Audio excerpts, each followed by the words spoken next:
Xin chào tất cả các bạn. Hôm nay mình xin chia sẻ và tiếp tục làm video phần 2 về cách chỉnh và sửa máy cắt KM đầu 8.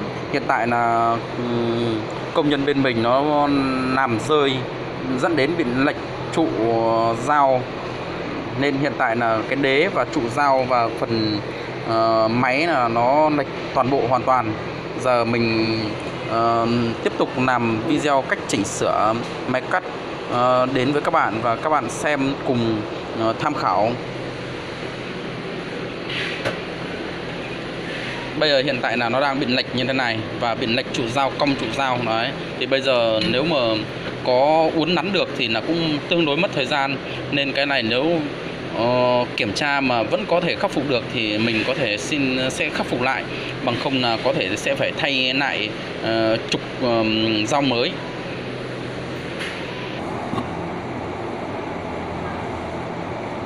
Đấy, hiện tại là bây giờ là mình bắt đầu là xin được tháo toàn bộ ra và để kiểm tra lại cho các bạn, để các bạn được biết cùng tham khảo.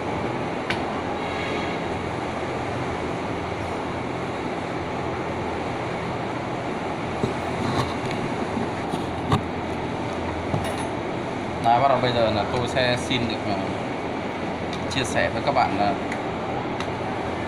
bây giờ sẽ phải tháo ra để làm lại kiểm tra.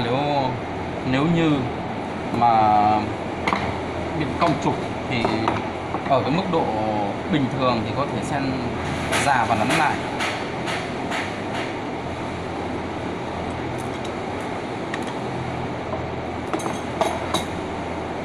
Còn nếu như mà nó thuộc dạng là quá thì chúng ta phải tháo ra, chúng ta thay thế. Đây là tôi sẽ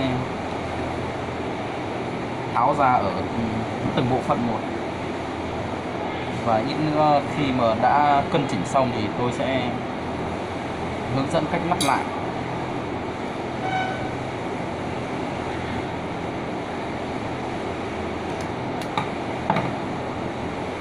Bởi vì hiện tại là đang bị rơi nên đâm ra là nó bị rơi nên nó dẫn đến bị cong vênh, đứng không đứng được, nên bắt buộc là tôi phải dựa đầu máy vào tường.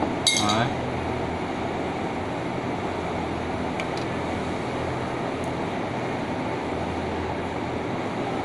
Nên là máy cắt này nó thuộc dạng là ở cái chế độ là chỉnh đòi hỏi cực kỳ tỉ mỉ, và cái thứ hai là độ chính xác cực kỳ cao.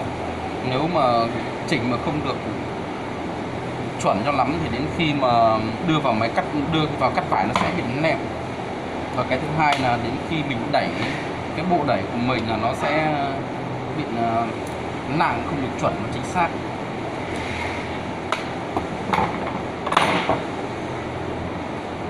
Đây là tôi đang tháo bộ mài.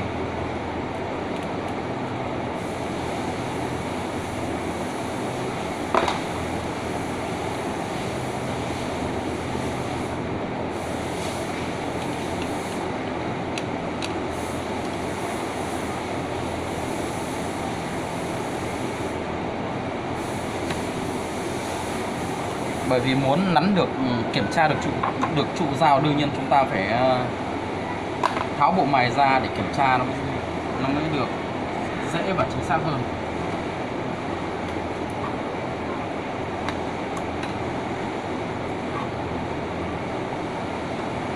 Đây là dao máy ở trong tình trạng sắp sửa gần như bị đổ, nên ra tôi bắt buộc tôi phải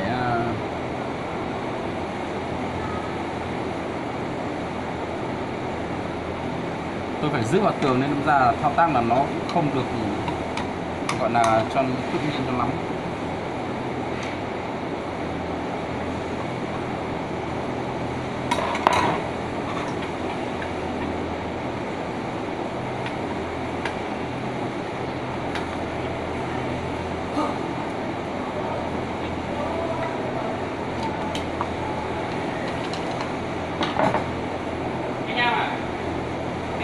Zuki của mình ấy, nó có cái bài mà mình thùa cái tròn đấy. Làm gì bài nào bài thường cứ tròn, nên thùa cái gì mà thùa cứ tròn. Có một cái mã mà nó là thay bằng cái dây, nó thuộc cái tròn là cái dây mũ ấy, anh phải luồn dây mũ ấy. Cái không có bài nào thuộc khuyết tròn cả. Có là không phải cái đó mình ví dụ mình mua cái Đây hiện tại là bây giờ tôi đã tháo xong toàn bộ cái gọi là bộ mài ấy. Đấy, bây giờ tôi đặt gọn ở một chỗ và tiếp tục tôi sẽ quay sang để tháo đế.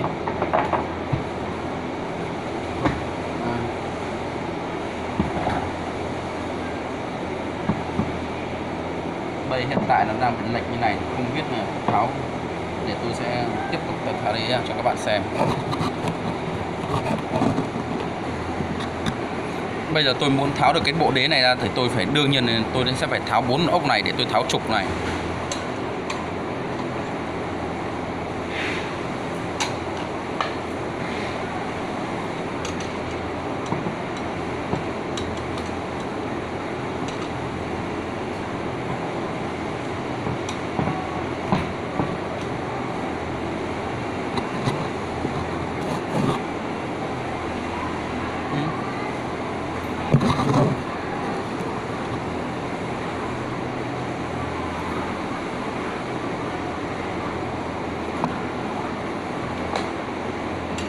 Tôi tiếp tục bắt đầu tháo để tôi tháo cái trục này ra. Muốn tháo được cái này thì tôi phải tháo cái bộ trục này ra đó.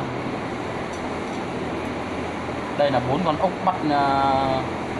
bắt trục dao vào thân máy.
Đây hiện tại bây giờ nó đang bị cong. Tôi sẽ tháo rời nó ra và tháo rời cái trục này, trục dao và bộ đầu máy.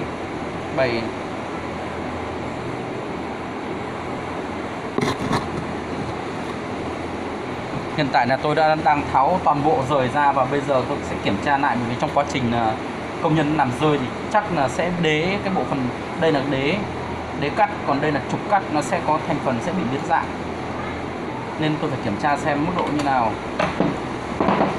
Thì đây hiện tại các bạn nhìn, hiện tại là bây giờ những các bước gen của tôi bị rơi nên là bị vỡ hết cả bước gen. Đấy. Đây là bước gen là bây giờ hiện tại là bị vỡ hỏng bước gen, nên bây giờ là tôi sẽ phải thay thế cái đế cắt, đế đẩy vải.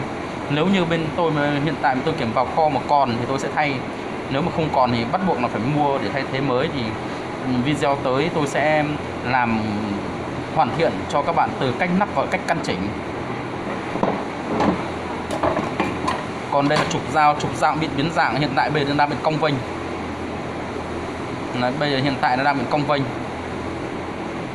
nên bây giờ cách khắc phục bây giờ chỉ còn là mỗi gọi là thay mới.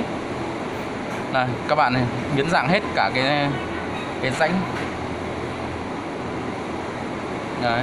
Nên bây hiện tại là tôi chia sẻ với các bạn đây là mới gọi là tháo ra thôi, chứ còn chưa cách khắc phục và cũng chưa hướng dẫn các bạn về cách sửa chữa. Nên video tới tôi sẽ hướng dẫn các bạn tiếp tục về cách sửa chữa cũng như là cách khắc phục cái bộ trục dao nó bị cong vênh. Đấy, hiện tại ít là tôi sẽ kiểm tra và xả lại, nếu như vẫn còn dùng được thì tôi sẽ tận dụng, tôi sẽ vẫn tiếp tục dùng cái trục dao này. Nhưng mà riêng về cái phần đế này thì bắt buộc là phải thay thế, bởi vì hiện tại là gen bây giờ nó đã bị mất hết cả gen. Bây giờ nếu mà để mà đi taro lại thì cũng được thôi, nhưng mà taro lại thì bây giờ là cũng cực kỳ là khó khăn, bởi vì cái công taro thì nó tương đương với công mua cái bộ để cắt mới.